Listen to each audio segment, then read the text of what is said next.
this episode of In the Shade of Ramadan. Inshallah, today we're going to be talking about a very important aspect of Ramadan. It's a very important aspect of every Muslim's life, and that is awareness of Allah subhanahu wa ta'ala. I will talk about this subject first by telling an interesting story, an interesting historical story. This is the story of a man who lived in the time of the Tartars, and he was someone who was very concerned about being guided. SubhanAllah, he was thinking about one of the hadith of the Prophet Muhammad ﷺ, where he said, قُلْ آمَنْتُ بِاللَّهِ ثُمَّ اسْتَقِمْ. Say that I believe in Allah and then stay straight. And so he asked one of the ulama, he asked one of the scholars at that time, please advise me about how I can keep this advice of the Prophet Muhammad ﷺ. So the scholar told the man, all you have to do is repeat these three phrases to yourself over and over again. When you wake up in the morning, say it. Before you go to sleep at night, say it. And when you leave the house to go about your daily affairs, repeat these words.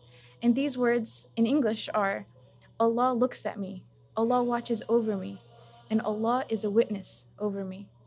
In Arabic, Allahu nadhiri, Allahu raqibi, Allahu shahidun alayh.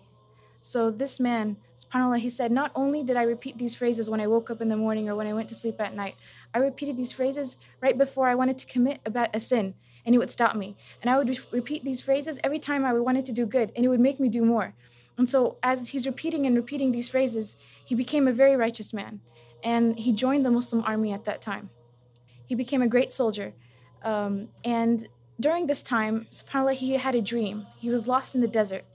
And he's crying on a rock. And as he's crying on a rock, a group of people come to him. And this group of people are also high-ranking soldiers. He says they were so beautiful, they were handsome. And they grabbed him by the shoulders and they said, Qum, ya Mahmud, stand up. And they told him, this is your way to Egypt. You will defeat the Tartars. So this man then went to the same scholar. The scholar's name was Al-Izz ibn Abd Salam, a very famous scholar in Islam. And he told him the story. And the scholar told him that this is a true vision. This is a vision that will come true for you. So subhanAllah, who is this man that I'm talking about? Who is this person that was so concerned about wanting to be guided and wanting to feel Allah subhanahu wa ta'ala's closeness to him? This man, his name was Saifuddin Qutuz, the famous opener of Egypt. If you would like to know more about this man, there's a movie out there today. It's a cartoon movie for children, but you could put it into any search engine, you can find it. It's called The Lion of Ain Jalut. This is the story of a heroic man who reached this level of heroism for Islam because he was able to conceptualize and internalize this concept of feeling and of always being aware of Allah subhanahu wa ta'ala's presence. Allah subhanahu wa ta'ala says there is not a group of people, there's not three and that Allah is not the fourth. There is not five and that Allah is not the sixth. There is not less than that or more than that, but Allah subhanahu wa ta'ala is with them wherever they are. So repeating these three things. Actually, when I was preparing this, I decided to try it out. And I started to repeat these phrases to myself one night as everyone was asleep and I wanted to try to make some use of my time.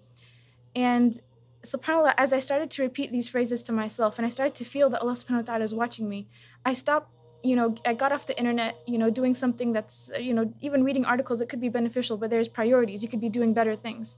And I started to get myself busy in better activities, things that were a priority for me at that time. And I really felt the impact.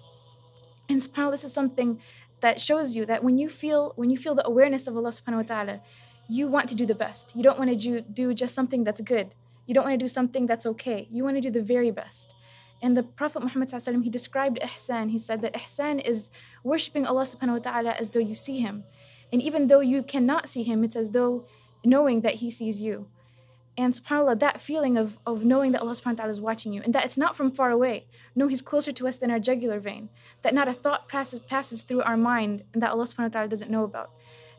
When you feel that's how close he is to you, to that close to your being, subhanAllah, you start to do more and you start to do your best.